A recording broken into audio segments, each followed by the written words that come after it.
चलो देखो आगे 7.5 एक्सरसाइज NCERT मैथ। देखो सुनो 7.5 एक्सरसाइज में है आंशिक भिन्नों पर आधारित समाकलन। देखो आंशिक भिन्नों पर आधारित समाकलन है 7 पॉइंट कौन एक्सरसाइज 7.5 में आंशिक भिन्न है।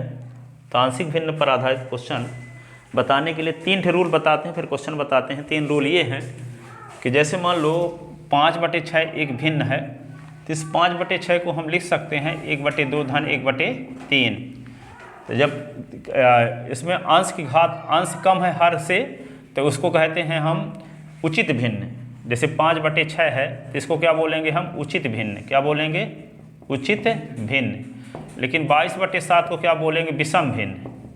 क्या बोलेंगे विषम भिन्न। और यहाँ 3 सही 1/2 है तो इसको क्या बोलेंगे मिश्र भिन्न।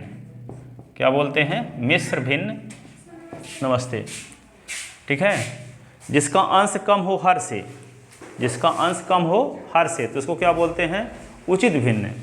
जिसका अंश अधिक हो हर से तो उसको कहते हैं विषम भिन्न। और 3 सही 1/2 इस टाइप के भिन्न को क्या बोलते हैं मिश्र भिन्न। ठीक है, अब कोई विषम भिन्न या उचित भिन्न इस प्रकार दी गई हो, जैसे 5/6 एक उचित भिन्न है जिसको हम लिख सकते हैं 1/2 धन 1/3। तो इसको जब किसी दी गई भिन्न को 2 भिन्नों के योग या अंतर के रूप में व्यक्त कर सकते हैं, तो ये जो सरल भिन्नें हैं वे दी गई भिन्न की क्या कहलाती हैं आंशिक भिन्नें कहलाती हैं। ठीक है, जैसे मान लो 2s + 5 एक बीजीय भिन्न है अपान x + 1s + s + 2s + 3। तो इसको हम इस भिन्न को ऐसे लिख सकते हैं 1/s + 2 और 1/s + 3। तो इस भिन्न को 2 सरल भिन्नों के योग के रूप में हम तोड़ दिए, तो ये दोनों सरल भिन्नें कहलाएंगी क्या दिए गए भिन्न की आंशिक भिन्न। क्या कहलाएंगी आंशिक भिन्न। तो जब किसी दिए गए एक बीजीय भिन्न कहते हैं, एक बीजीय भिन्न उसे कहते हैं जिसमें एक चर उपस्थित हो। देखो यहाँ पे एक चर उपस्थित है, x y z नहीं है। ठीक है, जैसे यहाँ पे s + 2 है और y + 3 है और z + 7 है, तो इसको हम एक बीजीय भिन्न नहीं कहेंगे। एक बीजीय भिन्न किसको कहेंगे जिसमें केवल एक चर हो। तो किसी एक बीजीय भिन्न को 2 सरल भिन्नों के 2 या 2 से अधिक सरल भिन्नों के योग या अंतर के रूप में विभक्त किया जा सके, तो उन सरल भिन्नों को दी गई भिन्न की क्या कहते हैं आंशिक भिन्न। ठीक है, तो आंशिक भिन्न कहेंगे कब, जब दिए गए एक बीजीय भिन्न को 2 भिन्नों के सरल 2 या 2 से अधिक भिन्नों के सरल 2 या 2 से अधिक सरल भिन्नों के योग के अंतर के रूप में तोड़ सकें, तो उसे कहते हैं आंशिक भिन्न। तो आंशिक भिन्न की परिभाषा क्या बताएंगे, लिखो आंशिक भिन्न क्या है। आंशिक भिन्न जब किसी दिए गए एक बीजीय भिन्न को, जब किसी दिए गए, जब लिखो जल्दी से, किसी दिए गए एक बीजीय भिन्न को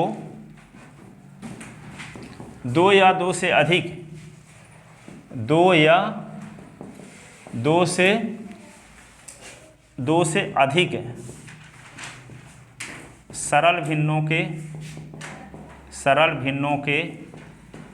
योग या अंतर के रूप में, योग या अंतर के रूप में विभक्त किया जा सके, विभक्त किया जा सके आंशिक भिन्न, आंशिक भिन्न। ठीक है, जब किसी दिए गए एक बीजीय भिन्न को 2 या 2 से अधिक सरल भिन्नों के योग या अंतर के रूप में, योग या अंतर के रूप में विभक्त किया जा सके, तब उन सरल भिन्नों को, तब उन सरल भिन्नों को दी गई भिन्न के, दी गई, तब उन सरल भिन्नों को दी गई भिन्न की आंशिक भिन्न कहते हैं, आंशिक भिन्न कहते हैं। जैसे 2s + 5 अपान s + 2 s + 3। तो इसको हम लिख सकते हैं क्या, 1/s+2 और 1/s+3। लघुत्तम जब लेंगे तो क्या आएगा, s+2 s+3।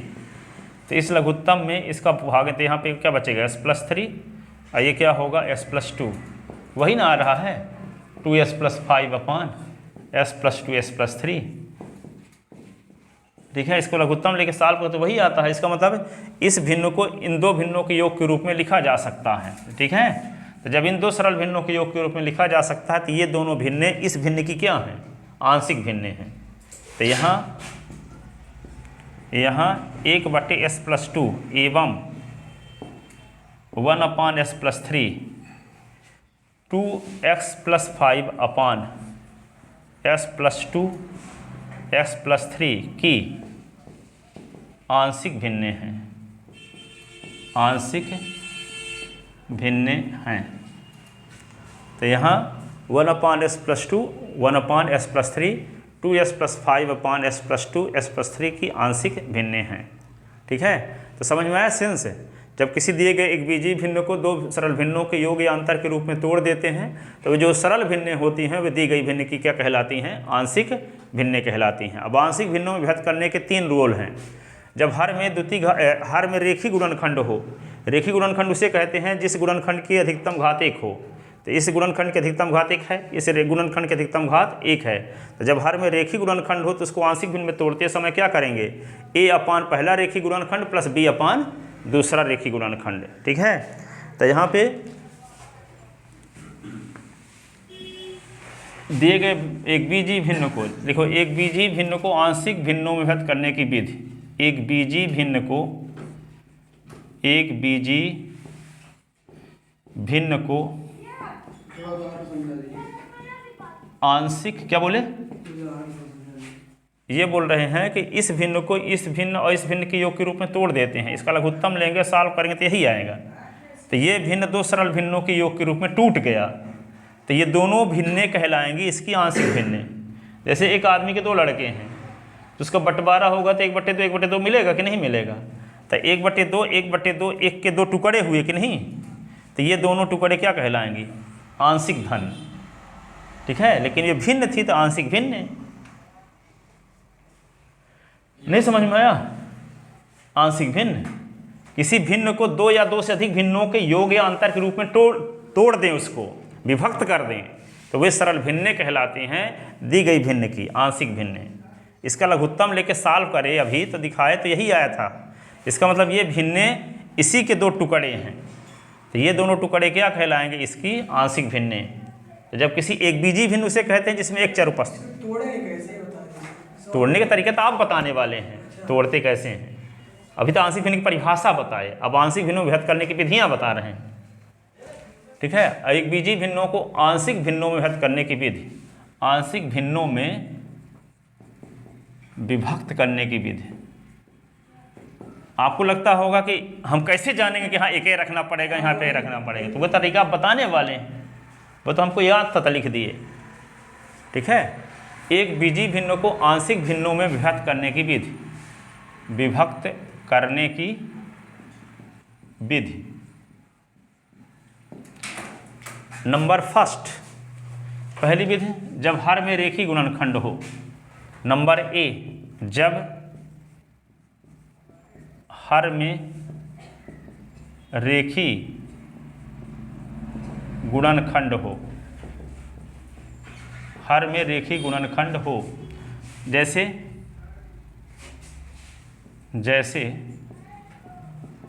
ये इस प्रकार लिखा है f(x) s का फलन कोई फलन है, और यहाँ s+a है, s+b है, क्या है s+c है।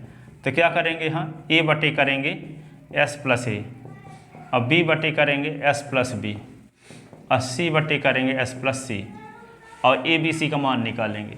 अब इसी का मान निकालते समय क्वेश्चन जब बताएंगे तो बताएंगे, जैसे एक क्वेश्चन बताए थे फार्मूला प्रूव करते समय 1/x² - का फार्मूला प्रूव किए थे ना, इसी तरीके से बोले थे कि आगे आंशिक भिन्न आएगा तो डिटेल में बताएंगे। ठीक है, तो यहाँ पे ABC लिख देते हैं। अब इसको सॉल्व करके ABC की वैल्यू निकालेंगे तो ABC की वैल्यू ऐसी ना आएगी जिसको रखने से और सॉल्व करने से ये आ जाए।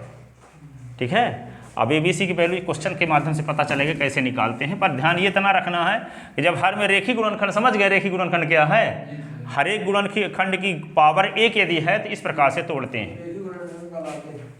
दूसरा B नंबर लिखो, जब हर में रेखी गुणनखंड की पुनरावृत्ति हो, जब हर में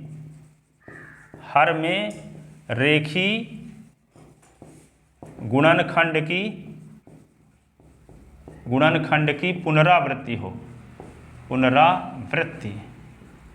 हो, अर्थात fx अपान ऐसे हो जैसे x माइनस ए यहाँ एक ही बार है, यहाँ x माइनस बी भी एक ही बार है, x माइनस सी भी एक बार है, लेकिन यहाँ x माइनस एक रिपीट हो, मान लो जैसे x माइनस ए का स्क्वायर है s प्लस बी, ऐसे या इतना बार लिख लो पहले। तो इसको ऐसे तोड़ेंगे, a अपान एस प्लस ए और b अपान क्या, s प्लस ए का स्क्वायर। ठीक है, यदि मान लो fx बराबर ऐसे है s प्लस ए का क्यूब, तो कहाँ शुरू करेंगे, a अपान एस प्लस ए, फिर b अपान ए का स्क्वायर और c अपान एस प्लस ए की घात 3 तक जाएंगे। ठीक है, यदि मान लो fx अपान क्या है, s प्लस ए की घात 4, तो कैसे लिखेंगे, a upon S plus A, b अपान ए का square, c upon x plus A का क्यूब, फिर d अपान पावर 4। समझ में आ गई बात। यदि मान लो fx अपान क्या है, इधर fx अपान एस प्लस ए की पावर क्या है n, तो क्या a1 अपान एस प्लस ए, a2 अपान एस प्लस ए की पावर 2, ठीक है, a3 अपान एस प्लस ए की पावर 3 डैश डैश कहाँ तक जाएगा, an अपान एक्स प्लस ए की पावर n तक जाएगा।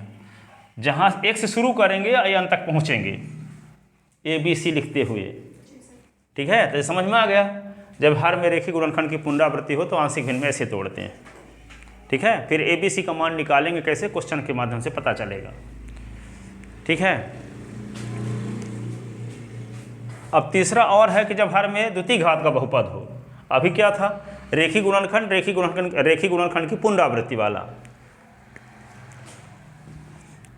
ये एक है, दूसरी स्थिति है, तीसरी स्थिति है, ये चौथी स्थिति है, पांचवी स्थिति मान लो ऐसे दी गई है कि fx upon S plus A का स्क्वायर और एस प्लस बी का स्क्वायर। तो क्या लिखेंगे, a upon S plus A, B upon S plus A का स्क्वायर, फिर c upon S plus B और d upon S plus B का स्क्वायर, ऐसे। ठीक है, और यहाँ पे यदि मान लो fx अपान ऐसे है, s प्लस ए है और फिर s प्लस बी का स्क्वायर है, तो इसका मतलब क्या हुआ, पहले तो रेखी गुणनखंड है तो a अपान एस प्लस ए कर दोगे, फिर क्या करोगे, b अपान लिखोगे s प्लस बी और फिर c अपान लिखोगे s प्लस बी का स्क्वायर, ऐसे। ठीक है, और यदि मान लो इस प्रकार की स्थिति है कि fx अपान है s प्लस ए का स्क्वायर है और फिर s प्लस बी, तो इसका मतलब क्या है, a अपान पहले लिखोगे s प्लस ए और b अपान क्या लिखोगे, s प्लस ए का स्क्वायर और फिर c अपान क्या लिख दोगे, s प्लस ए की s प्लस बी। इस प्रकार से आंशिक भिन्न में तोड़ते हैं। यहाँ दोनों में स्क्वायर लगा है तो a अपान b अपान फिर c अपान और d अपान। यहाँ पे देखते हैं पहला तो रेखीय गुणनखंड है, दूसरे में स्क्वायर लगा है तो a अपान एस प्लस ए लिख दिए जैसे पहली वाली स्थिति में किए थे। अब इस रेखीय गुणनखंड की पुनरावृत्ति भी है, रेखीय गुणनखंड भी है। ठीक है, तो 1 अपान एस प्लस ए अब b अपान एस प्लस बी और c upon S plus B का स्क्वायर। यहाँ रेखीय गुणनखंड की पुनरावृत्ति भी है, रेखीय गुणनखंड भी है, तो a upon S plus A, B upon S plus A का स्क्वायर और c upon S plus B, जो ये वाला रूल है। ठीक है, पुनरावृत्ति वाला भी है और रेखीय गुणनखंड भी है, तो पुनरावृत्ति वाला नियम तो लगा दिए, अब इतने रेखीय गुणनखंड भी है तो आगे c upon S plus B भी कर दिए। ठीक है, तो ये अभी दूसरे नियम के इतने प्रकार की स्थितियाँ आ सकती हैं।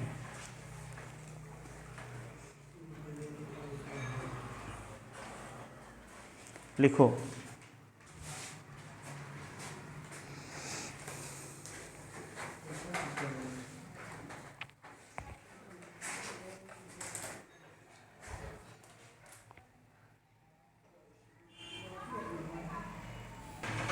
अब देखो 7.5 का क्वेश्चन नंबर फर्स्ट ये है NCERT math class 12 7.5 exercise question number first देखते हैं। इस पर आधारित क्वेश्चन दिया है जब हर में रेखीय गुणनखंड है। क्वेश्चन क्या है, ये है integration of x upon x + 1 x + 2 x + 1 x + 2 ADS, इसका मान ज्ञात करना है। अब देख रहे हो कि हर में रेखीय गुणनखंड है कि नहीं है, दिख रहा है रेखीय गुणनखंड। तो यहाँ पे क्या करें, s अपान s + 1 और s + 2, इसको I = इक्वेशन फर्स्ट डाल लो। अब ये हर में रेखीय गुणनखंड दिख रहा है, देखो s + 1 s + 2, तो इसको लिखेंगे a अपान, क्या लिखेंगे a अपान s + 1 और क्या करेंगे b upon s + 2, a upon s + 1 b upon s + 2। फिर इक्वेशन हो गया क्या, ये सेकंड। a और b का मान निकालने के लिए लघुत्तम लेते हैं s + 1 और s + 2, तो क्या होगा a × s + 2 और b × क्या होगा s + 1, ठीक है। तो x अपान s + 1 s + 2 ये हुआ। अब ये इससे कट जाएगा, ये इससे कट गया तो s = क्या आएगा a × s + 2 और b × s + 1, ऐसे इक्वेशन थर्ड। अब क्या करेंगे, एक बार s + 2 को 0 के बराबर करो तो a का विलोपन हो जाएगा तो b का मान निकल आएगा। और एक बार s + 1 को 0 के बराबर करो तो b × 0 तो पूरा 0, तो b का विलोपन होगा तो a का मान निकलेगा। तो एक बार a के साथ जो गुणनखंड रहेगा उसको 0 के बराबर करेंगे और एक बार b के साथ जो गुणनखंड रहेगा उसको 0 के बराबर करेंगे, तो बारी बारी से a और b का मान निकल आएगा, ठीक है। तो a के साथ क्या है s + 2 ना, तो s + 2 को 0 के बराबर करते हैं, तो s + 2 को जब 0 के बराबर करें तो इसका मान क्या आएगा -2, तो -2 पूरे समीकरण में रख दो, तो -2 + 2 तो ये 0 हो गया, तो a × 0 आ गया। और यहाँ पे -2 रखोगे तो -2 + 1 तो -1, तो -1 का गुणा b के साथ तो -b, ठीक है। s के स्थान पे -2 तो -b बराबर -2 तो b बराबर 2, ठीक है। फिर s + 1 बराबर 0 करोगे तो s की वैल्यू -1 आएगी, तो यहाँ पे b × 0 तो ये तो 0 हो जाएगा, पर -1 यहाँ रखना पड़ेगा, तो -1 और +1 क्या होगा 1, तो 1a = यहाँ पे -1, तो 1a = -1 तो a = -1, तो a और b की वैल्यू आ गई। और a और b की वैल्यू कहाँ रख दोगे, यहाँ पे, तो a और b की ऐसी वैल्यू यहाँ रखोगे और इसको सॉल्व करोगे तो ये आएगा। फिर इसका मतलब ये भिन्न दो भिन्नों के योग के रूप में टूट गया। तो जब ये भिन्न दो भिन्नों के योग के रूप में टूट गया तो इन दोनों सरल भिन्नों को कहेंगे इस भिन्न की आंशिक भिन्न, ठीक है। क्या करते हैं, समीकरण 3 में x + 2 = 0 या s = -2 रखने पर तो क्या होगा, -2 बराबर a × 0 b × -2 + 1, तो -2 बराबर 0 और b × -1, तो -2 बराबर -b, तो माइनस कट गया तो b का मान 2, ठीक है। पुनः समीकरण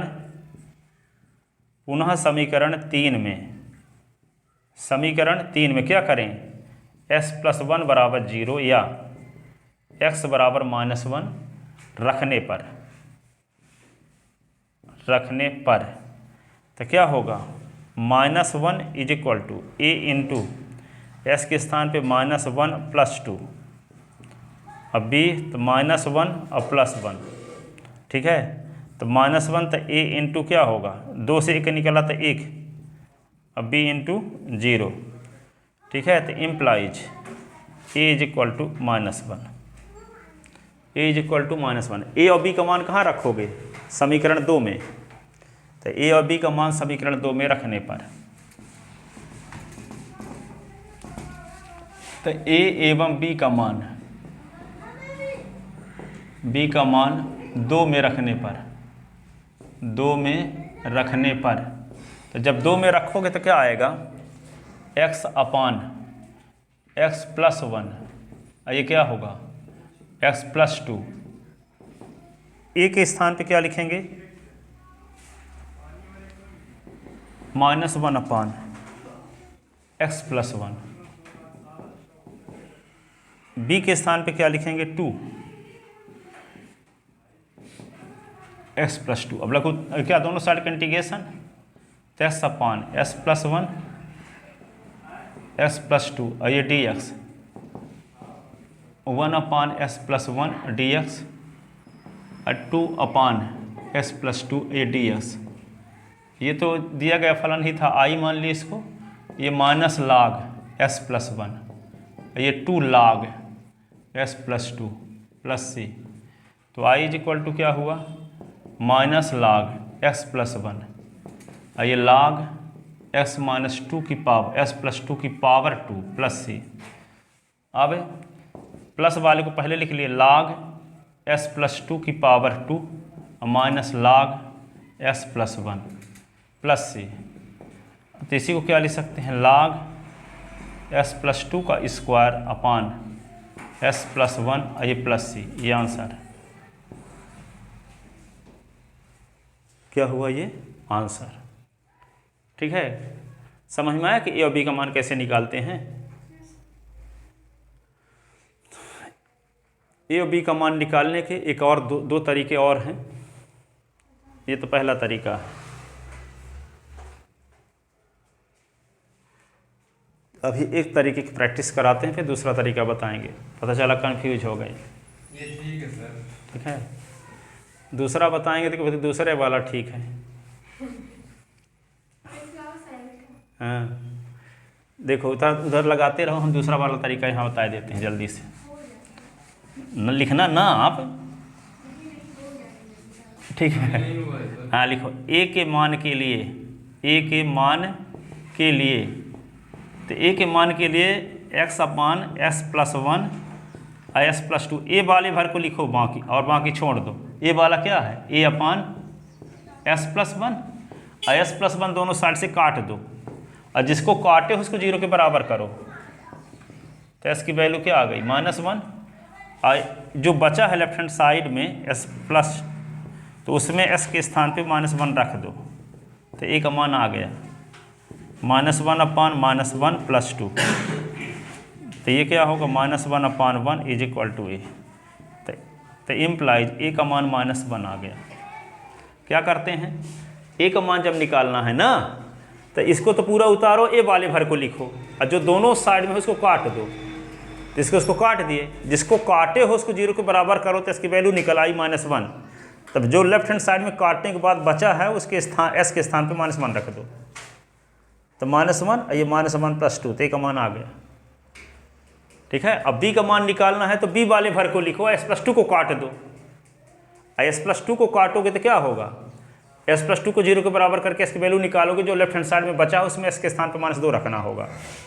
तो यहाँ पे क्या लिखेंगे, b के मान के लिए, b के मान के लिए, तो b वाले कहते हैं इसको पूरा उतारो, s अपान x प्लस 1 s प्लस 2, और ये b अपान क्या होगा, s प्लस 2। s प्लस 2 को काट दो दोनों साइड से, जिसको काटे हो उसको 0 के इक्वल करो, तो s अपान s प्लस 1, और ये क्या होगा, s प्लस 2 को 0 के बराबर करोगे तो s की वैल्यू आएगी -2, तो -2 रखो, तो b, तो -2 बटे -2 प्लस 1 बराबर b, तो -2 बटे -1 बराबर b, माइनस कट गया, तो इम्प्लाइज b का मान 2।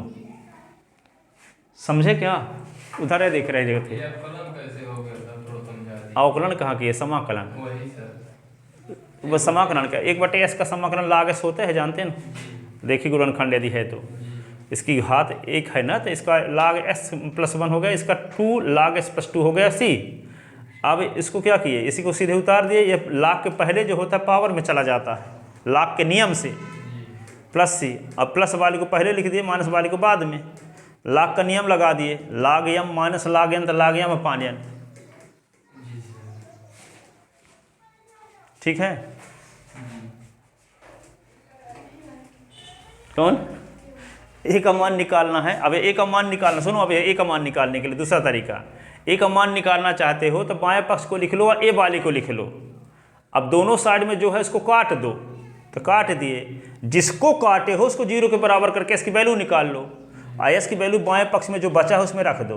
तो बाएं पक्ष में काटने के बाद क्या बचा? एस अपान एस प्लस 2 ना, तो एस बराबर -1 रख दिए यहाँ, तो -1 प्लस 2, तो ए की वैल्यू आ गई -1।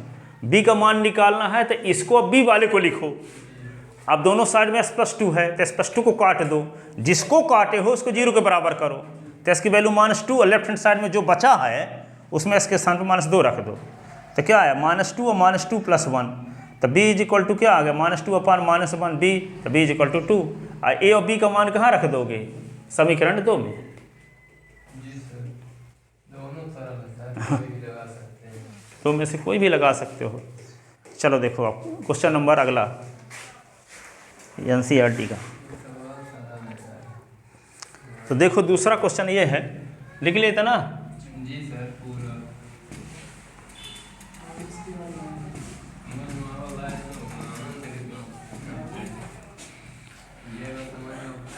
दूसरा नंबर सवाल ये है, इंटीग्रेशन ऑफ 1 अपान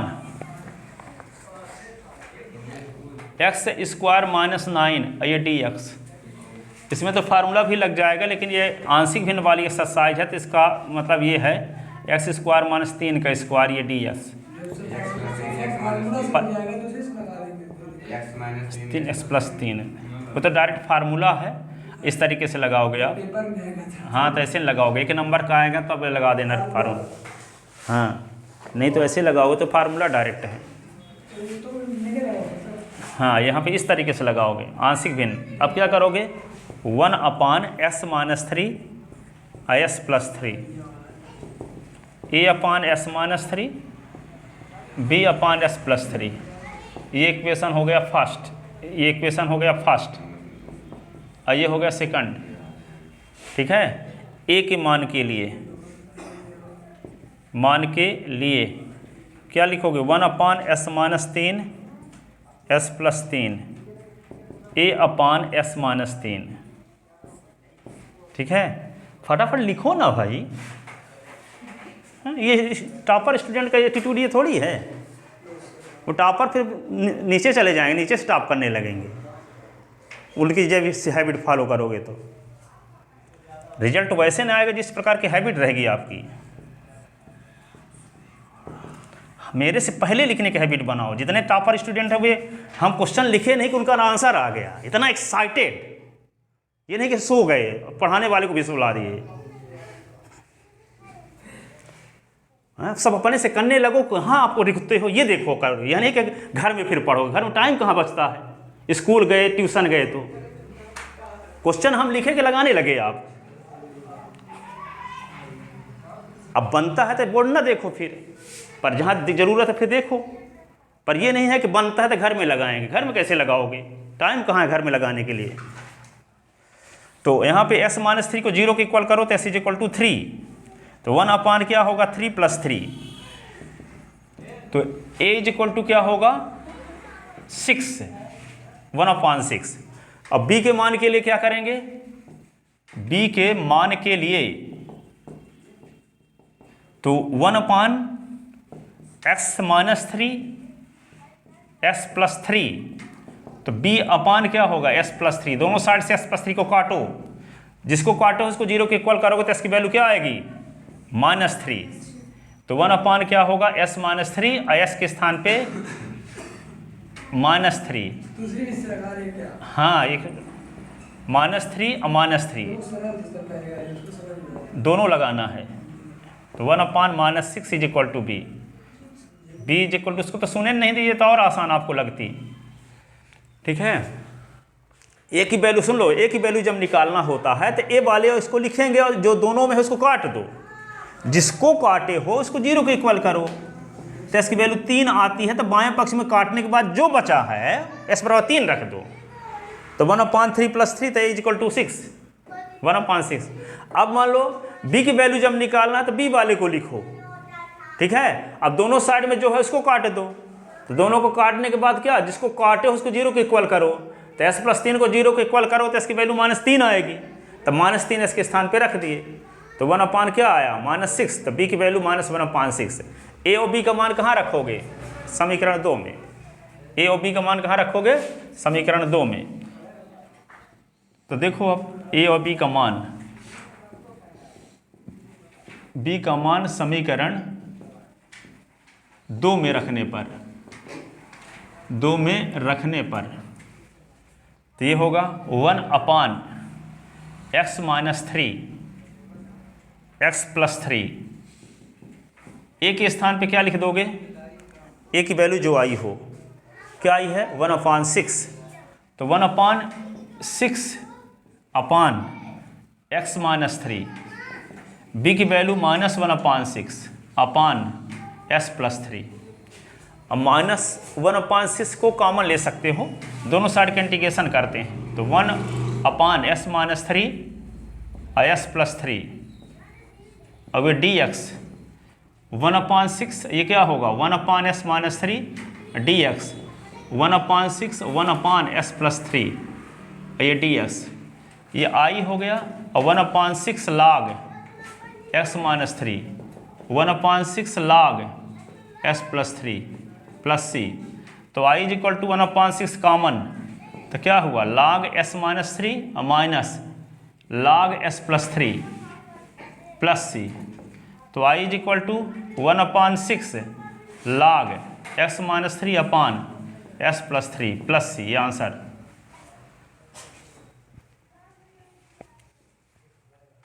ठीक है, तो 1/6 कॉमन ले लिए, तो 1/s - 3 और 1/s का होता है log s, 1/6 कॉमन लिए, तो log s - 3 minus log s + 3, तो log का नियम लग गया, तो log m minus log n, तो log m अपान n।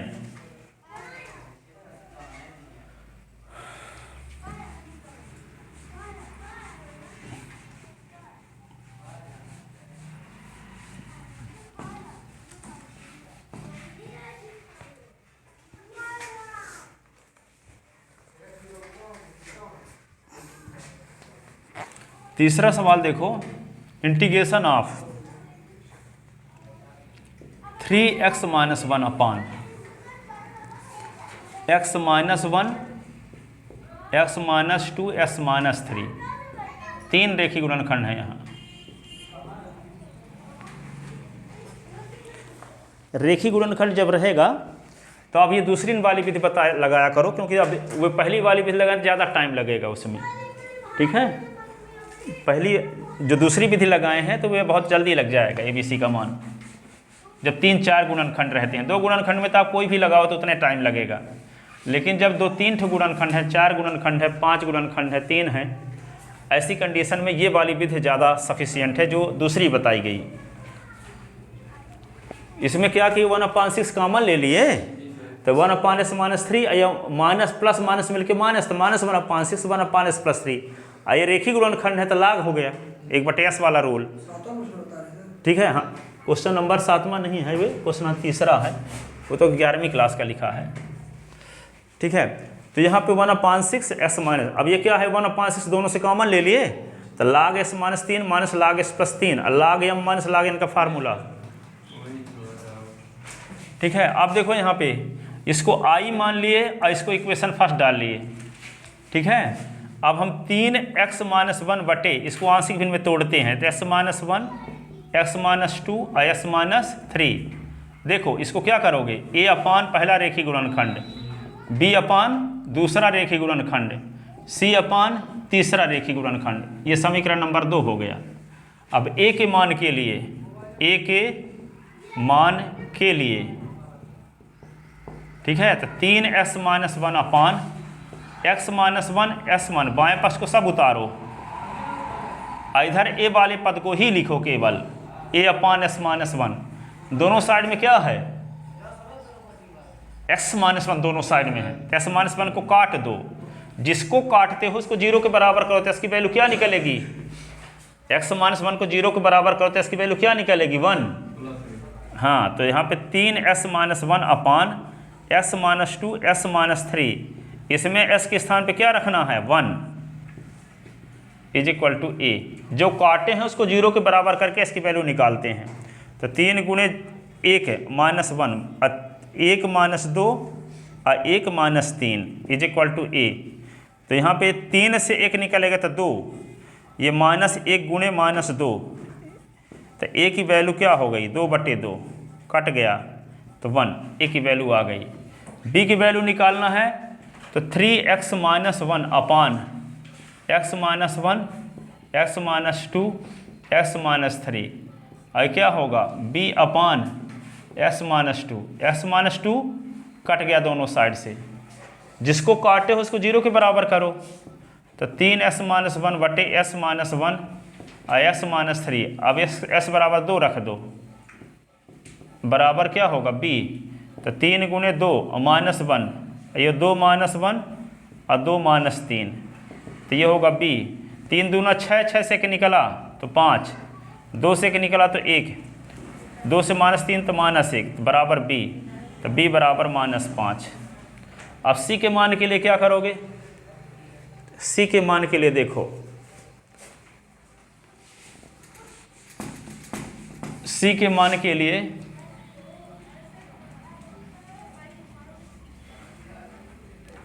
c के मान के लिए तो क्या लिखोगे, लेफ्ट साइड के तो पूरा उतारेंगे, 3x माइनस 1 अपान x माइनस 1, x माइनस 2 और x माइनस 3, और यहाँ c वाले पद को लिखें, c पद को लिखेंगे c वाले को s माइनस 3, s माइनस 3 दोनों साइड से कैंसिल, जिसको कैंसिल किया हो उसको 0 के बराबर करो, s की वैल्यू 3 आएगी। ये होगा s माइनस 1 और s माइनस 2। अब क्या कर दें, s बराबर 3 रख दें, इज इक्वल टू c। तो 3 गुणे 3 माइनस 1, ये होगा 3 माइनस 1, 3 माइनस 2, ये होगा c। 3 तिका 9, 9 से 1 निकला 8, तो 8 बटे क्या 2 गुणे 1 c। तो c का मान क्या आएगा, 2 चौको 8, तो यहाँ पे 4 आएगा। ABC का मान कहाँ रखेंगे, समीकरण 2 में। ABC का मान जब निकल आया तो समीकरण 2 में ABC का मान रखेंगे। तो रखते हैं ABC का मान समीकरण 2 में रखने पर, का मान समीकरण 2 में रखने पर तो क्या होगा, इंटीग्रेशन ऑफ, पहले ये लिखो 3x माइनस 1 अपान x minus 1, x minus 2, x minus 3, ठीक है। a के स्थान पे क्या लिखोगे 1, तो 1 बटे x माइनस 1। b का मान क्या लिखोगे -5, तो यहाँ माइनस हो जाएगा, अपान s माइनस 2, और c के स्थान पे क्या लिखोगे 4, तो 4 बटे क्या होगा x माइनस 3, ऐसे। अब सबका इंटीग्रेशन अलग अलग है, दोनों साइड का इंटीग्रेशन कर देते हैं। अब रेखी गुणनखंड तलाक में तो हो ही जाएगा, तो इंटीग्रेशन आप क्या होगा 3s माइनस 1 बटे s minus 1, s minus 2, s minus 3, ठीक है। और ये होगा ds, क्या आएगा 1 अपान s माइनस 1 ds, 5 कामन 1 अपान क्या s माइनस 2 ds, और 4 और 1 अपान x माइनस 3 ds, ठीक है। अब इसको i मान लिए, इसको क्या कहेंगे log x माइनस 1, इसको कहेंगे 5 log s माइनस 2, और यहाँ पे 4 log s माइनस 3, ऐसे। और प्लस c, प्लस वालों को पहले लिख लो, log x minus 1, 4 log s minus 3, 5 log x minus 2 plus c, ठीक है। तो i is equal to log, ये क्या होगा s माइनस 1, log के पहले जो होता है पावर में चला जाता है, तो ये पावर में क्या होगा log s माइनस 3 की पावर 4 और माइनस log s माइनस 2 की पावर 5 प्लस c, ठीक है। तो i इज इक्वल टू क्या होगा log m plus log n का फार्मूला, तो क्या लिख देंगे into x minus 1 into s minus 3 की पावर 4 और माइनस log s माइनस 2 की पावर क्या, 2 की पावर 5 प्लस सी। अब कौन सा log m minus log n का रूल लगा दो, तो i इज इक्वल टू क्या होगा, log s minus 1 s minus 3 की पावर 4 बटे x माइनस 2 की पावर 5, ये प्लस ये आंसर। तो आंशिक भिन्न विभक्त करने के बाद दोनों पक्षों का समाकलन करते हैं। समाकलन करने के बाद log का नियम लगा देते हैं, जो कि आप बचपन से पढ़ते चले आए हो।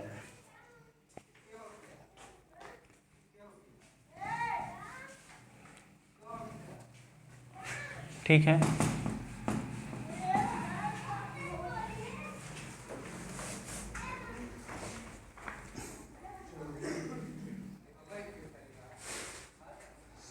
इसी प्रकार चौथा सवाल अपन से कर लेना घर में। ये लिखे देते हैं आपको देखने से, देखो x माइनस 1 है, x माइनस 2 है, s माइनस 3 है, तो बन ही जाएगा। a upon b upon c अपान कर दोगे जैसे अभी किए हैं। ठीक है, अब 5 नंबर सवाल ये है, integration of 2x upon x square plus 3x plus 2 dx। इसको गुणनखंड कर लोगे हर का, और गुणनखंड कर लोगे तो पहले नंबर सवाल जैसे आ जाएगा। इसको इस प्रकार से कर सकते हैं, 2x अपान, देखो इसका गुणनखंड करोगे तो 2 1 कम 2, x square plus 2s plus x plus 2 ds। अब इसी को क्या लिख सकते हैं, इसी को लिख सकते हैं क्या, 2s अपान s प्लस 2, है ना। यदि s कॉमन लेंगे, s कॉमन लेंगे तो s प्लस 2, और 1 कॉमन तो s प्लस 2। ठीक है, और ये होगा 2s अपान s प्लस 1 s प्लस 2। अब इसको आंशिक भिन्न में तोड़ सकते हो कि नहीं, इसको आंशिक भिन्न में तोड़ सकते हो अब ना, s प्लस 1 s प्लस 2, इसका गुणनखंड कर लिए। तब पहले नंबर सवाल नहीं आ गया, s प्लस 1 s प्लस 2, तो आंशिक भिन्न में तोड़ सकते हो, a अपान s प्लस 1 और b अपान s प्लस 2।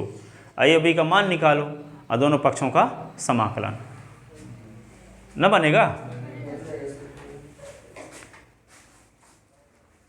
ये 5 नंबर सवाल है। चौथा तो सीधे दिया है।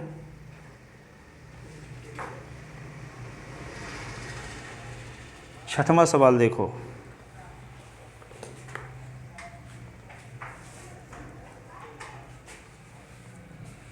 छः नंबर को,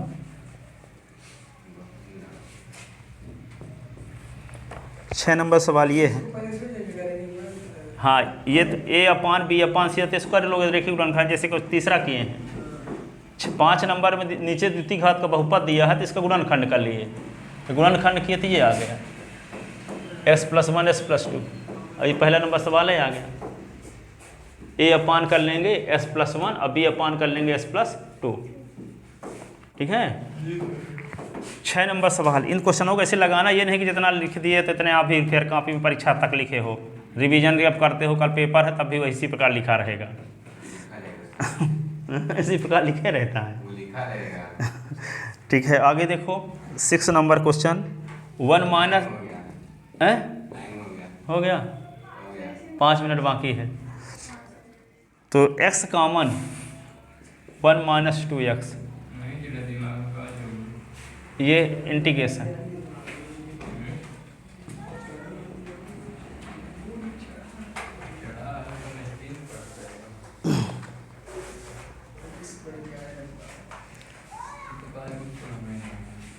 मैथ में जानते हो, जैसे मान लो आज आप बहुत थके हो, ठीक है, सुनो 5 बजे से उठे, 5 बजे उठे, फिर ट्यूशन गए केमिस्ट्री का, फिजिक्स का, मैथ का, फिर स्कूल गए 7 घंटे, अब आए थके हारे, खाना खा लिए, शाम को 6 बजे घर में बैठे 6:30 बजे, अब झपकी आने लगी। ठीक है, अब झपकी आने लगी, तब भी आप जब सोना चाहो तभी सो। अब जब झपकी आप जानते करो, क्वेश्चन लगाओ, देख देख के ही उतारो 1 घंटे तक, यानी आंशिक भिन्न वाले क्वेश्चन को देख देख कर ही उतारो, फिजिक्स का कोई व्यंजक देख देख कर उतारो 1 घंटे 1.5 घंटे तक, तब में आपका दिमाग सेट हो जाएगा। ठीक है, अब सो ना जाओ, उस समय भी आपके पास चाहो अपने तो सुबह 6 बजे तक पढ़ सकते हो, उस प्रकार की स्थिति में इस प्रकार की हिम्मत होनी चाहिए यदि मैथ में अच्छा रिजल्ट लाना है तो। नींद आ रही है फिर भी, तो ये तभी पॉसिबल है जानते हो, जब लिख लिख कर पढ़ोगे, ठीक है। और जो लोग लिख लिख कर नहीं पढ़ते हैं तो उनका रिजल्ट अच्छा नहीं आएगा मैथ में। लिख लिख कर पढ़ो, जब से नींद आए तो लिख लिख देख कर उतारते रहो, ठीक है ना। और खासकर बोर्ड वोर्ड में पढ़ने का मन कहाँ करता है उतना जल्दी।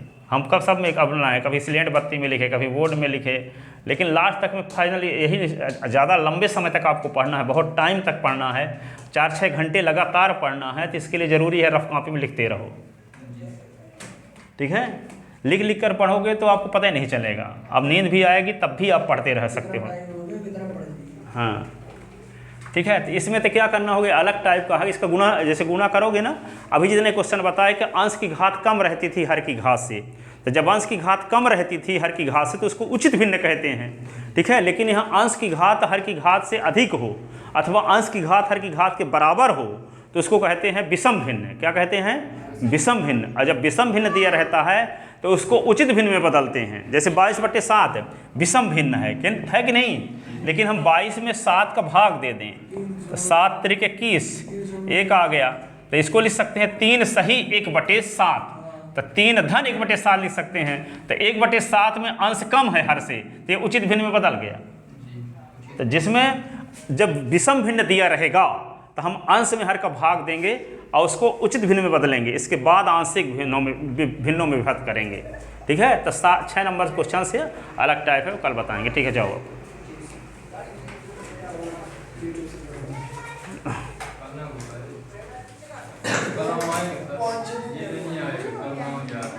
ठीक है। आप लोग रोज़ आते रहना, हम किसी दिन छुट्टी नहीं किए हैं। हाँ, किसी दिन छुट्टी नहीं किए हैं, रोज़ पढ़ाएंगे। दीपावली तो घर में आप लोग पढ़ते रहना मोबाइल से, ठीक है। यूट्यूब से पढ़ना आप लोग, आप आते रहना। कोई रहता है तभी तो पढ़ाने जोर पड़ता है, वैसे क्या पढ़ाएंगे आप भी इसका गाँव यही है, जाएगा हमारा गाँव।